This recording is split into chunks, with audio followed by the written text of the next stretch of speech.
Picture this. One of your most critical vendors just got breached. What's your immediate reaction? Do you instantly block them from your network, or do you pause and actually check the contract first? Welcome to the explainer. If your gut instinct was to just block them immediately, well, you might be a little surprised to learn that in the CAS 005 Security Plus mindset, the obvious technical reaction is usually the completely wrong governance answer. Let's dive into why. Welcome back, Focus Learners. Today we are decoding the CAS-005 Security Plus X training course, and we're exploring a core philosophy that, honestly, it completely changes how you look at enterprise security. It's the idea that a security control simply doesn't exist until it can be proven, measured, and assigned to a specific owner. We're talking about the security proof chain. We're going to follow it all the way from high-level governance right down to the granular architecture. Here is our roadmap for today. Number 1, the SecurityX mindset. 2, governance as a proof chain. 3, risk and AI boundaries. 4, architecture control placement. And 5, securing the supply chain. We are going to address exactly how dropping just a single link can cause an entire system to fail an audit, or, much worse, actually fall victim to an attack. All right, Section 1, the SecurityX mindset. From tinkering to strategy. Let's jump right in because we need to establish a really fundamental truth right out of the gate. Just buying security tools, that is not the same thing as actually operating a defensible security program. Let's look at the stark contrast here. On the left, we've got tactical fixes.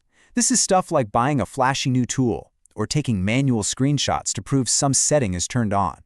The SecurityX exam will absolutely punish answers that just stop at naming a policy or doing a one-off action. Now look at the right side. True governance fixes mean establishing a RACI matrix so you actually have real accountability. It means defining your exact asset scope in a CMDB and mapping continuous monitoring evidence. You literally have to prove enforcement. You can't just promise it. Moving on to Section 2, governance as a proof chain. So how exactly do we turn these broad, high-level governance requirements into something we can actually audit and operate? Well, it takes a very specific, step-by-step execution path. You always start with the requirement itself. But look, a policy without a RACI owner is practically impossible to enforce, right? So Step 2 is assigning an accountable owner.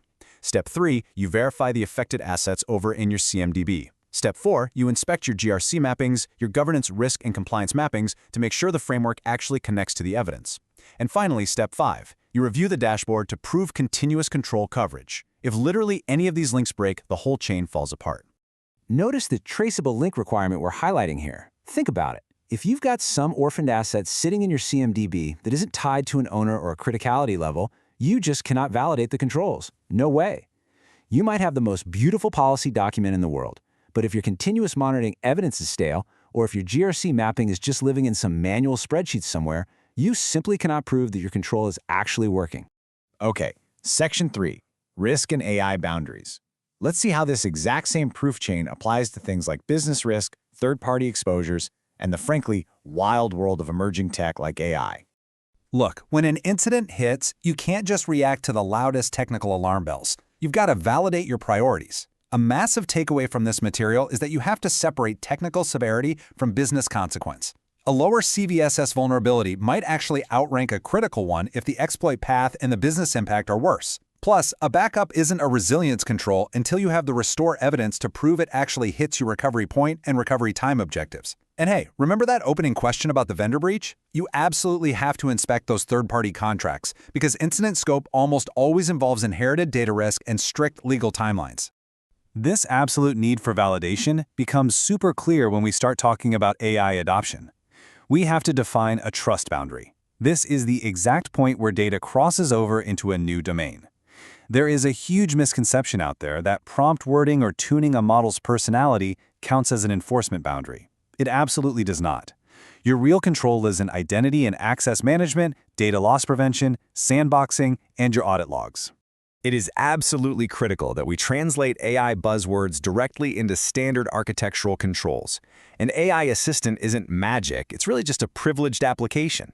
If you don't have IAM and DLP guardrails in place, a simple prompt injection attack can easily trigger unauthorized actions or leak data.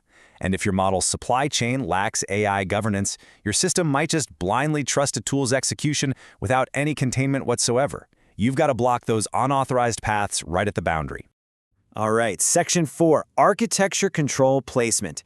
This is where we bring all these governance concepts down to the wire and see how controls literally have to sit perfectly in the traffic path to do their jobs.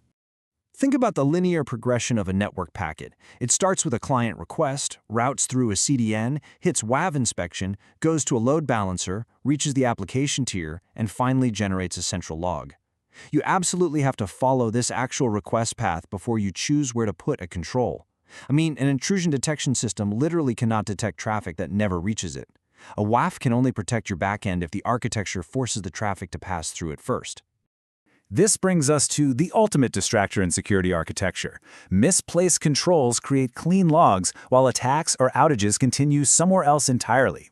You could literally own the most expensive state-of-the-art security sensor on the market, but if you put it outside the actual operational path, like, say, having it inspect a totally unrelated subnet, you're going to get perfectly clean logs while your actual application is being actively compromised. That's exactly why applying if this, then that logic to your verification standards is so essential. For example, if you're validating failover on a load balancer, the verification standard has to be that unhealthy nodes are successfully removed. Because if your health probes are configured incorrectly, a failed backend node is just going to stay active and your availability controls fail. Every single task from verifying the application path to reviewing event correlation has to be proven by examining the actual components making those routing decisions. Moving on to our final section, Section 5, Securing the Supply Chain. We're going to map this exact same proof chain concept onto the secure software development lifecycle and our CI/CD pipelines. Let's track the journey of a code pipeline. At minute 1, we've got a source commit. By minute 5, it's running in the build pipeline. At minute 10, the software bill of materials, or SBOM, is created. Minute 15 is artifact signing. And finally, deployment hits at minute 20. This timeline perfectly shows where different security tools have to intervene before a release loses its trust. If you allow a direct push that bypasses branch protection, your entire governance model is broken literally at minute 1. You have to match the exact failing release stage to the proper assurance control, SAST, or Static Application Security Testing, looks directly at the source code, but here's the catch. SAST is not going to fix a dependency issue. For that, you need Software Composition Analysis, SCA, to check for those vulnerable third-party packages. And if you skip generating that SBOM, your incident response team isn't going to be able to identify the affected builds later when a new dependency vulnerability drops. You must add assurance exactly at the point where the pipeline lost trust.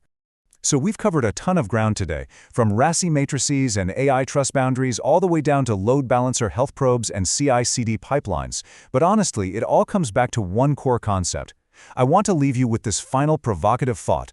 Are you just running security tools and hoping they catch the bad things, or are you actually operating a defensible security program that's built on an unbroken chain of proof? Take this SecurityX mindset back to your own operational paths and really look for where your links might be missing. Thanks so much for joining me for this explainer, and keep learning.